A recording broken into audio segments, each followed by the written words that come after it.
皆様こんにちは。イデキュートヨタインター店の筒井です。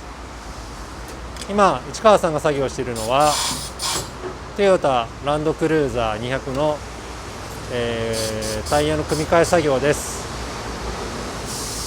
タイヤの作業的にはそんなに難しくないんですけど、タイヤがとても重たいので、重労働になります。